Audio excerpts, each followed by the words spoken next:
तो कहानी की शुरुआत होती है और हमें एक लड़की को दिखाया जाता है जिसका नाम केसी होता है। और इस वक्त हम देखते हैं कि वो जॉगिंग कर रही होती है। तभी केसी को अचानक से रास्ते में एक लड़का मिलता है और यह लड़का दिखने में बहुत ही डरावना दिख रहा था। लेकिन तभी वो लड़का जेसी को देखते देखते एक कुत्ते में बदल जाता है और अब वो केसी को अपने वश में करके उसे जंगल की तरफ लेकर जाने लगता है। लेकिन तभी केसी को होश आता है और वो देखती है कि जंगल में कोई चीज जमीन के नीचे दबी हुई है। और जब वो उस जगह को खोदती है तब उसे वहां पर एक अनबॉर्न पैडी मिलता है जो कि दिखने में बहुत ही डरावना दिख रहा था।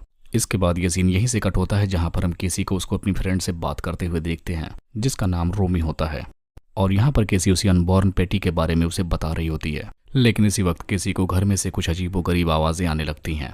और अब जब केसी उन आवाजों का पीछा करते हुए छत के ऊपर जाती है तो वहां पर पहले से 2 बच्चे पड़े होते हैं जिनमें से एक लड़का होता है जिसका नाम हम मीटी जान पाते हैं।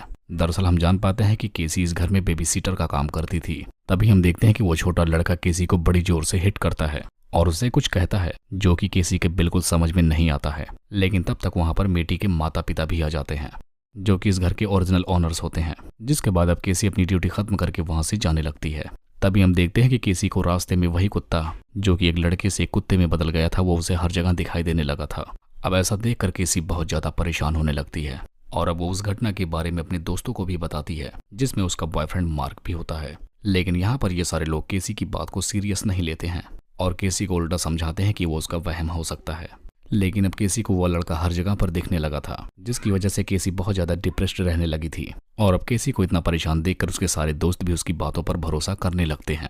तभी एक दिन केसी की फ्रेंड रोमी केसी को बताती है कि उसकी आंखों का कलर धीरे धीरे चेंज हो रहा है और धीरे धीरे वो ब्लू कलर में परिवर्तित हो रहे हैं। लेकिन पहले तो केसी उसकी बातों पर यकीन नहीं करती है। लेकिन जब वो अपनी आंखों को बहुत गौर से वहां पर लगे शीशे में देखती है तो उसे भी अपनी आंखों में बदलाव होते हुए दिखाई देता है।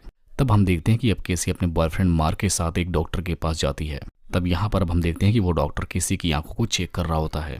और अब जब वो केसी की जांच को खत्म कर लेता है तब वो केसी से पूछता है कि क्या तुम्हारा कोई ट्विन था। अब इस बात से केसी काफी कंफ्यूज होकर बोलते हैं कि मेरा कोई भी ट्विन नहीं है। तब यहाँ पर वो डॉक्टर केसी को बताता है कि आंखों का कलर उन्हीं लोगों का बदलता है जिनका कोई ट्विन होता है क्योंकि दोनों ट्विन्स आपस में कनेक्टेड होते हैं। और मेरे पास भी ज्यादा केस ऐसे ट्विन लोगों के ही आते हैं। अब मूवी के अगले सीन में हम केसी को उसके फादर के साथ देखते हैं जहां पर केसी अपने फादर से ट्विन वाली बात करने लगती है और वो उनसे पूछते कि क्या उसका कोई ट्विन भाई बहन है। लेकिन यहाँ पर केसी के फादर उसे कुछ भी नहीं बताते। लेकिन अब केसी के काफी ज्यादा फोर्स करने के बाद वो बताते हैं कि तुम्हारा एक जुड़वा भाई भी था लेकिन वो कभी इस दुनिया में आया ही नहीं क्योंकि तुम और तुम्हारा भाई जब अपनी माँ के पेट में थे तभी तुम्हारे भाई की मौत हो गई थी। और अब केसी को जब अपने पिता से ये बात पता चली तो वो बहुत ज्यादा परेशान हो जाती है कि आखिर उन्होंने ये बात उसे पहले क्यों नहीं बताई।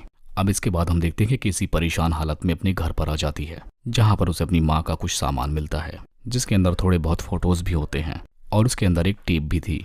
और अब जब केसी उस टेप को चलाती है तो उसे वही रूम दिखाया जाता है जिस रूम में उसकी माँ ने खुद को सुसाइड किया था। और जब वो फोटो उसको मिला था तो उसमें एक लेडी भी थी। और अब केसी उस औरत का पता लगाते लगाते एक ओल्ड हाउस में पहुंच जाती है जहां पर उसे वो औरत मिल जाती है और अब वो बूढ़ी हो चुकी थी। और यहाँ पर हमें पता चलता है कि वो जो लेडी है वो उसकी ग्रैंड मदर है और उसका नाम सोफी कोजना था। तभी यहाँ पर अब केसी की ग्रैंड मदर उसे बताती है कि जो बच्चा उसे दिखाई देता है वो एक डीमन है और वो डीमन तुम्हें हर जगह इसलिए दिखाई देता है क्योंकि वो तुम्हारी बॉडी के अंदर घुस चुका है। साथ में वो ये भी बताती है कि अगर वो डीमन से छुटकारा पाना चाहती है तो उसको अपना एक्सोरिज्म कराना पड़ेगा क्योंकि बिना एक्सोरिज्म के डीमन उसे नहीं छोड़ने वाला। अब इसके बाद हम देखते हैं कि किसी एक आदमी से मिलती है जिसका नाम रेबी सेंट्रिक होता है और यहाँ पर केसी उसे अपना एक्सोरिज्म करने के लिए कहने लगती है। लेकिन यहाँ पर रेबी सेंट्रिक उसे मना कर देता है। वो कहता है कि उसने आज तक किसी का एक्सोरिज्म नहीं किया है और ये बहुत ही इनलीगल भी है। लेकिन अब यहाँ पर केसी उसे अपनी डीमन वाली बात बता देती है और यहाँ पर उनसे बहुत ही रिक्वेस्ट करती है कि वो उसकी मदद करें। तब वो भी उसकी मदद करने के लिए मान जाता है। तभी यहाँ पर सीन शिफ्ट होता है और हम केसी की ग्रैंड मदर को देखते हैं जो कि उसी डीमन से बचकर भाग रही होती हैं और वो डीमन आखिरकार उनको भी नहीं छोड़ता और यहीं पर केसी की ग्रैंड मदर को वो डीमन मार डालता है। दरअसल यहाँ पर हम जान पाते हैं कि वो डीमन एक एक करके केसी के सारे साथियों को मार डाल रहा था ताकि उसकी शक्तियां बढ़ सकें। और अब इसके बाद वो केसी की फ्रेंड रोमी के ऊपर हमला करने वाला होता है। लेकिन तब तक वहां पर केसी और उसका बॉयफ्रेंड मार्क भी उसके घर पे पहुंच जाते हैं। लेकिन यहाँ पर ये लोग रोमी को नहीं बचा पाते। अब हम अगले सीन में रोबी सेंड्रिक को देखते हैं जो कि एक किताब पढ़ रहा होता है और उस किताब में वो मंत्र लिखे होते हैं जिससे केसी की बॉडी से उस डीमन को निकाला जा सकता था। अब अगले सीन में हम देखते हैं कि रेबी सेंड्रिक ने केसी को बांध रखा है और अब उसके चारों तरफ कई सारे लोग होते हैं और इनमें से केसी का बॉयफ्रेंड मार्क भी वहीं पर होता है। असल में हम यहाँ पर जान पाते हैं कि ये सारे लोग मिलकर केसी का यहाँ पर एक्सोरिज्म करने वाले होते हैं ताकि उस डीमन को कैसे भी करके उसकी बॉडी से बाहर निकाला जा सके। और अब इसी दौरान वो सारे लोग एक मंत्र पढ़ने लगते हैं, लेकिन अब इनके ऐसा करते ही वो डीमन भी वहां पर आ जाता है जो कि केसी की बॉडी में था और वो उन सारे लोगों पर हमला करने लगता है और केसी के साथ ज्यादातर खड़े लोगों को वो मार डालता है। लेकिन अब कैसे भी केजी की बॉडी से उस डीमन को वो लोग निकाल ही लेते हैं। लेकिन यहाँ पर केजी का बॉयफ्रेंड मार्क उस डीमन से लड़ते हुए मारा जाता है और यहाँ पर हमें अब ये भी पता चलता है कि केजी अब प्रेग्नेंट हो चुकी है और उसके पेट में 2 ट्विन थे और वो दोनों बच्चे किसी और के नहीं बल्कि मार्क के ही थे। और इसी सीन के साथ इस मूवी का यहीं पर एंड हो जाता है।